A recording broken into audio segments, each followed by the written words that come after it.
Dr. Das, can we just move on to some of the reasons why you demanded the disbandment of the PKTT, and you deal with that from paragraph 15 onwards on page 10 of your statement. Yes. May I just go back, though, because directly informing that is under 13.1. The abuses that people independently were reporting to me, which was part of my motivation at that stage. Yeah, sorry. Yeah. Okay, I thought they were catalogued in those. Oh, okay. Well, I can include that. But maybe highlight them. Maybe highlight 13.1, 13.2, 13.3, and 13.4. Yeah, okay. There was the emotional and physical abuse, the use of tubing. I mean, a lot of police do it, but it's almost a norm from what everybody who encountered the task team spoke of. But also emotional, psychological abuse, which they tended to use more with the policemen they targeted than the physical abuse, because maybe they were a bit more empowered. But the emotional abuse was extreme. I've listened to it. I've heard about having to get psychiatric help. It's very clearly spelled out in information given to me by a man called Ronald Pillay, who refused to give false evidence against Mzintli. Mzintli is in one of the first 3 case studies I sent. Mzintli was a former MK member, actually, who was for years a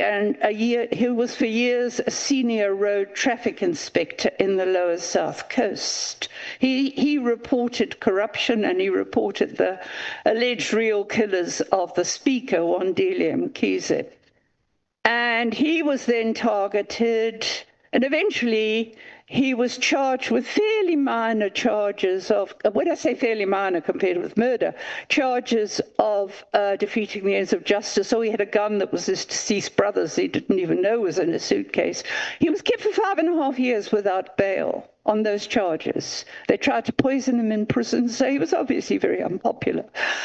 And then he was released in May this year on the section of the Criminal Procedure Act, which withdraws the charges for lack of evidence. 5.5 years without bail. That was an extreme case. Now, Ronald Pillay was a colleague in the road traffic department, and they'd come to him and said, "We want you to do this, sign a statement implicating him." And he said, "I won't do it, I won't do it."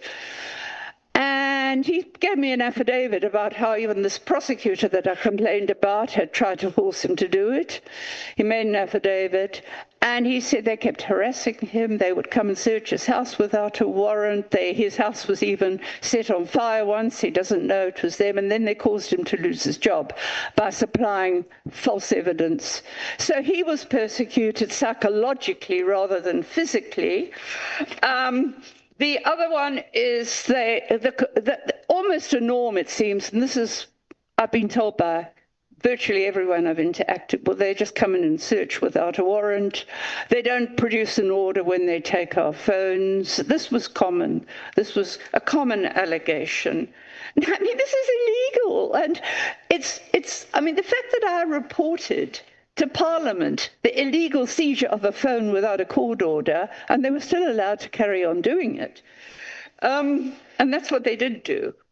Okay, and the fabrication of evidence. I mean, this is a serious problem. I mean, there's a case now involving 2 policemen, a sergeant and a constable with clean records, in a station called Umkomaas, south of Durban. 3 years ago, they were on patrol one night, and they stopped a car that turned out to have armed hitmen with AK-47s. You see, they were all hyped up. He thought they were on Muti and going to kill a hit. Okay. They were going to get an excellence. They booked the guns in, they booked the prisoner in. They were going to get an excellence award, but they get arrested. In fact, the way they describe it was one of the Khumalos, there's lots of Khumalos in this team, lots of them. One of the Khumalos rocked up driving Mkonazi's BMW, apparently. So Mkonazi, instead of giving them an excellence award, was kind of colluding with the police who wanted to arrest them. Okay, they were arrested. They were charged initially The only political killings that they could muster was the killing of a councillor in Margate, which is a good hour's drive from Umkomaas, and they were on duty that night. And there are OB entries, AVL entries, cell phone records to show they were in Umkomaas doing their job. That charge has never been withdrawn. They then manufactured another 3, which weren't even political, that they killed one night apparently. They've got alibis for that. They've got alibis for that night. But the state drags its case out, on and on and on. They refused bail on grounds. I've seen the bail hearing transcript.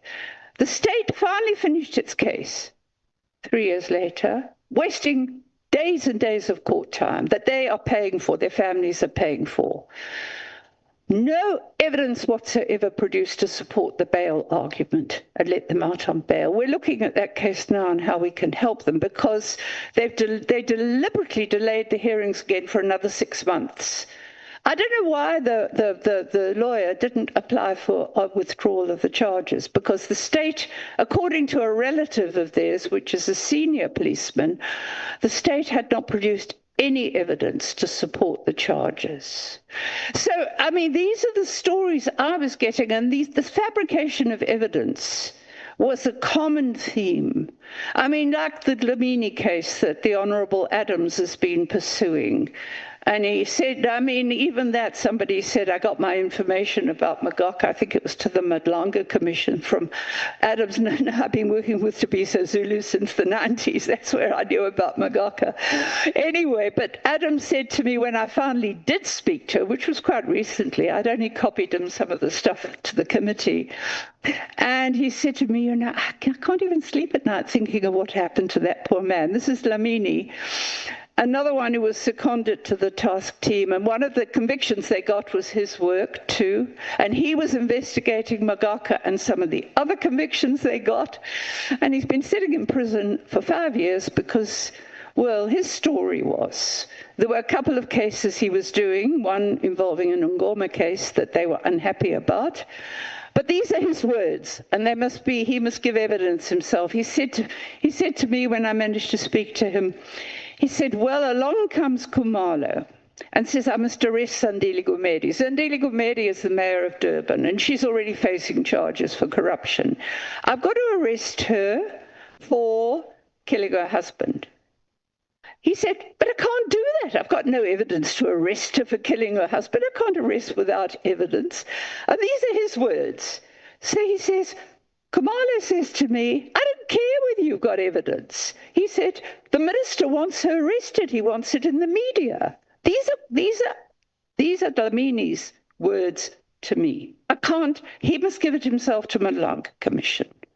But he was unpopular enough to be charged with defeating the ends of justice. And a policeman who refused to support it also got charged with defeating the ends of justice. They're still sitting in prison 5 years later.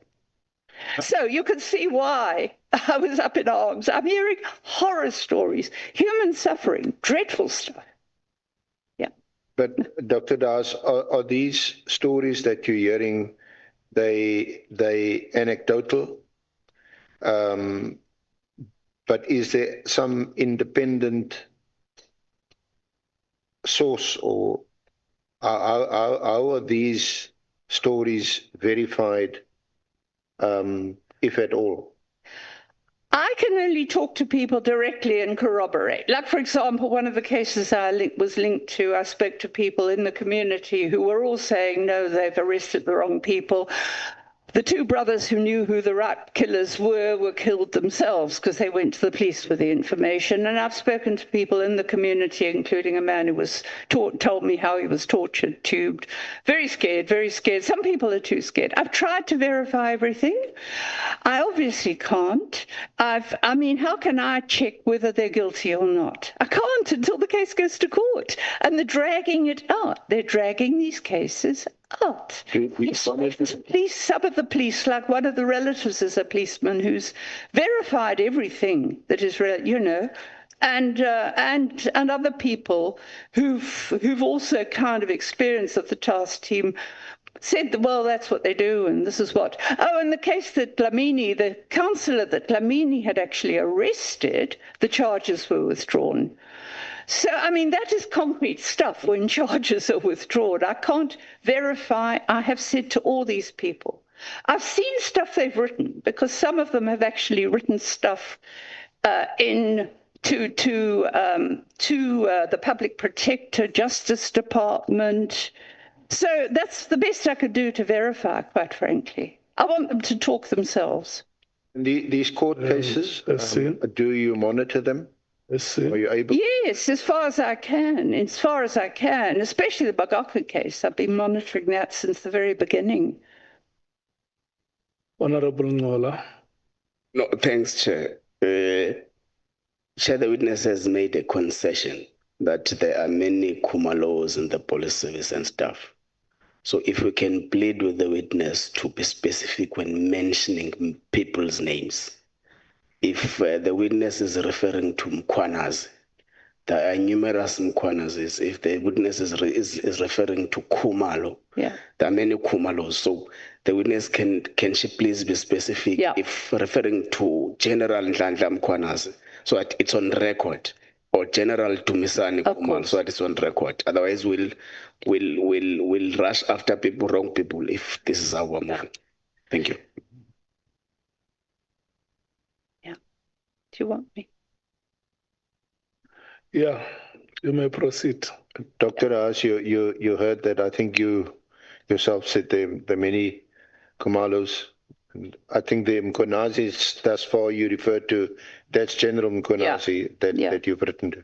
Yeah, I've only referred to one as far as I know. Apart from that, there is an investigator, Mkhwanazi, which should be in the, who's no longer in the police. He's the one who was investigating the alleged interference in the arrest of a convicted drug dealer and trafficker by General Mkhwanazi. I did think I left a copy of that note there, and he was apparently, the investigator was also called Mkhwanazi, and he was no longer in the police.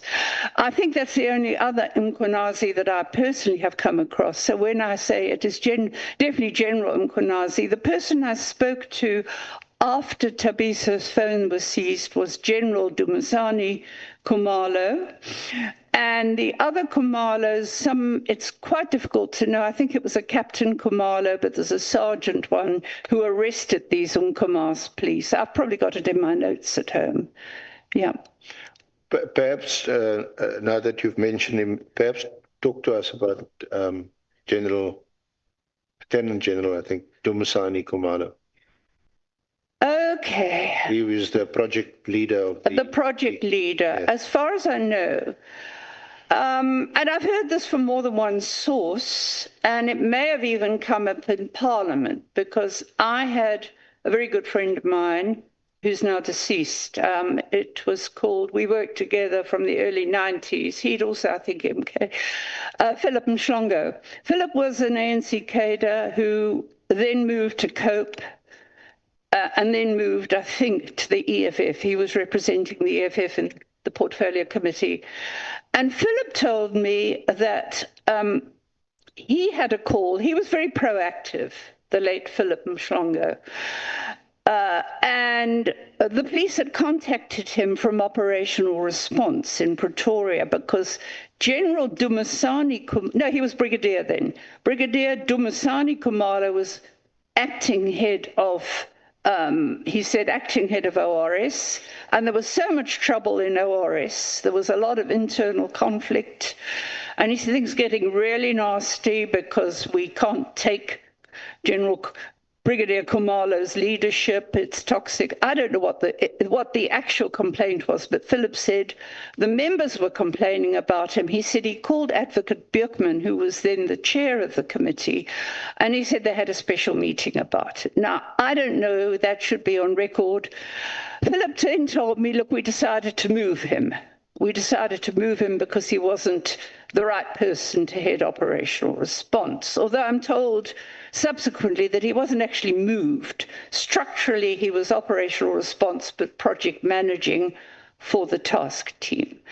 Philip also said, well, he and some other people have told me this since then, he was apparently operational response in the KwaZulu police. Some people say he was a Caprivi trainee, but I have never verified that. You know, it's easy to make allegations like that. But he did apparently, and more than one person says that, he was obviously well trained or trained by the KwaZulu police in guarding, because he was guarding the king, King Zwelithini. And those of you old enough to remember, was that in the run-up to 1994, there was quite a few dramatic years that I could give you a whole day's story about how the king wanted to assert his independence, but he was being guarded night and day. So I guess Khumalo was part of that. Okay, then he was integrated into after 95, the KwaZulu and South African police were integrated.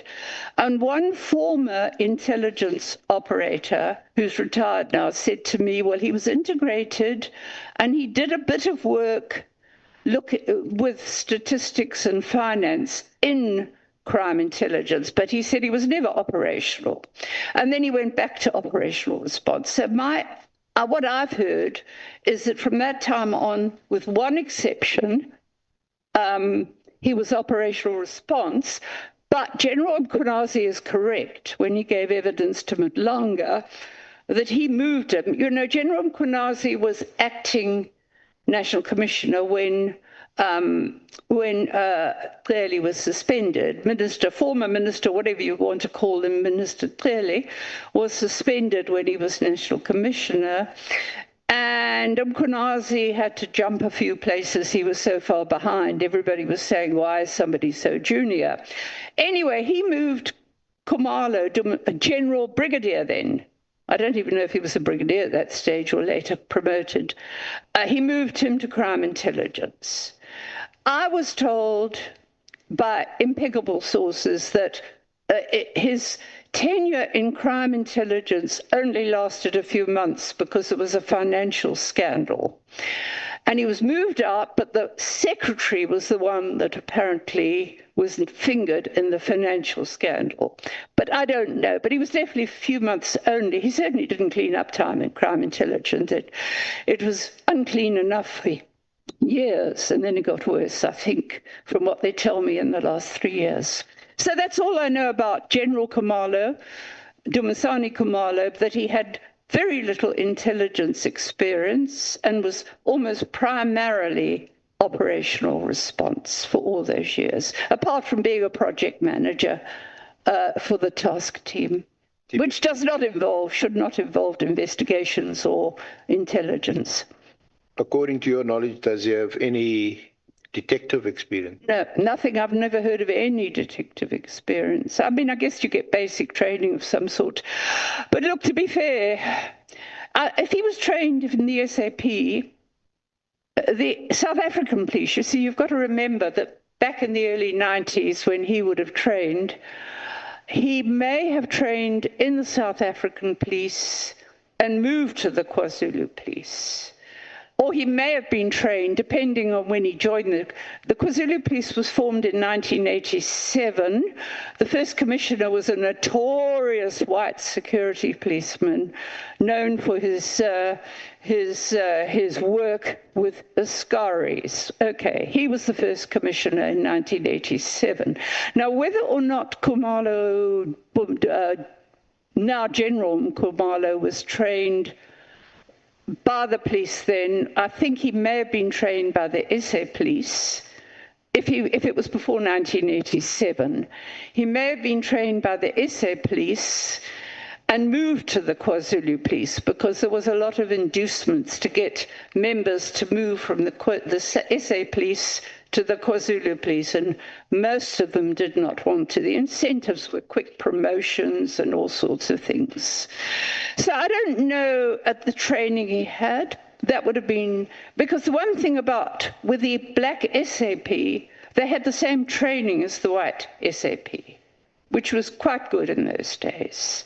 It was just that they were treated completely differently, and they didn't get promoted. Like, you know, in the mid-90s, some of them were coming to me and they were still sergeants. And he said, you know, I've been a sergeant for 20 years, and that man was a general years ago, the white man that I trained with. So that was the way they discriminated. But as I said, the training was essentially pretty good for black police, that in SA police, yeah. Dr. Das, what qualifications would you require to serve on the PKTT? You would need to be, okay, this is the way the task teams work that I know of, even when they were established by, you know, for specific purposes. That's the ones I had experience of in the 90s, working in the South Coast, Midlands, North Coast. At which stage, I should also mention, of course, because they do go back a long way, including with the former Minister Clearly, who was the ANC's person dealing with crime and policing before he became the MEC. So they would have known each other for a long time. And General Mkhwanazi himself was trained from the beginning with operational response. In those days, it was called the Stability Unit, but we all called it the Instability Unit. They're the ones that used to go in and raid the homes of the UDF or the ANC people and see if there were any weapons and move them, and then the vigilantes used to move in and attack them. And I think that I haven't checked back, I'm very familiar with Shoba Shabani.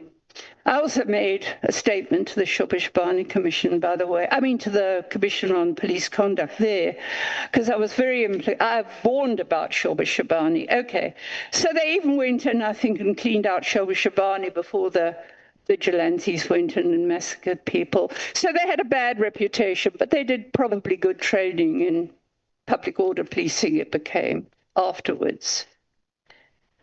So, yeah, you asked me about, so I don't think, to answer your question, I don't think along the way that the only training General Khumalo might have had was basic detective training. So when it comes to task teams, there's a very clear structure. And this was in, I think there's a sheet of it somewhere from the 90s. You have a person of a senior rank. Usually in those days it was, well, it's a colonel now because they remilitarized, but it was the equivalent of what is now a lieutenant colonel. And then you would have a captain, and then you would have, say, constables. There was very clear, they were much smaller units, but there was a very clear reporting line from constables to captain to the commander, who would have to be a lieutenant colonel at least. So that's the way the task team works. They were short duration. They would deal with a problem for 2 years, say, and then they'd be disbanded. And they had successes. I mean, the one up the North Coast was stunning.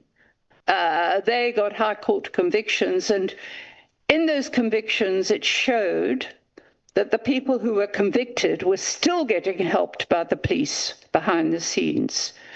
They were working with people who were in Inkatha in the latter 90s to incite them to actually instruct, including at the home of a former minister, a former member of parliament called Bheki Ntuli, whom I have known for many years, a trade unionist who's now late.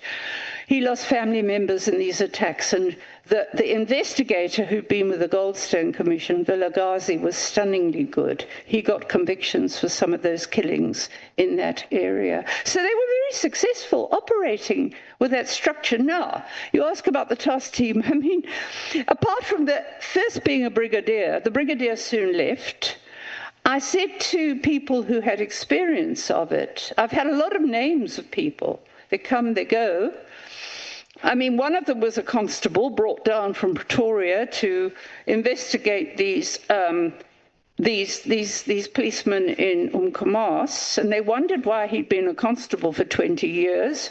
And the lawyer asked him, and he said, "Oh, I'm in a bit of a I'm in a bit of a contestation at the moment with the police, and a person in the police who checked the records found out, oh, no, he hadn't been promoted because he was actually, he had a criminal record. But he was promoted while he was in the task team. I'm just giving that as an aside.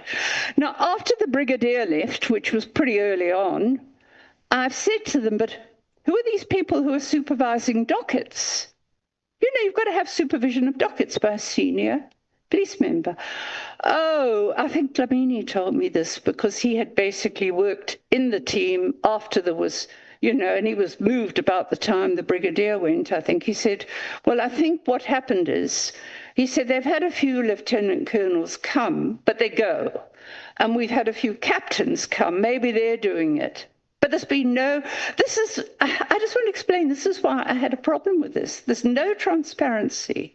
You can't evaluate because they don't give breakdowns of who these people are they say they've had successes with. So, Dr. Das, so from paragraph 15 onwards on page 10, you discuss your request for the disbandment of the team, and you had initially complained to then Minister, that this is in 2024, to then Minister Nkunu, and you had also written to Parliament, and that the letter to, there was the letter of the 24th of October, which isn't part of the original bundle, but we have, Honourable Chair, made copies available. And it is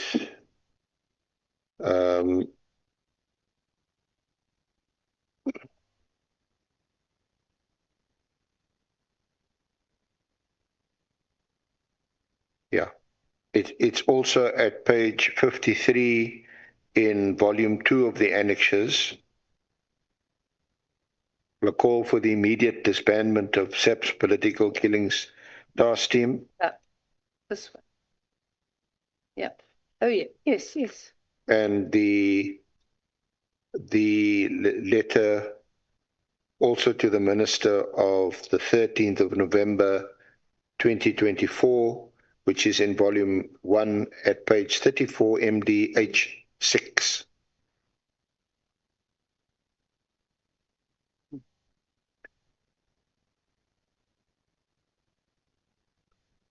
So the one of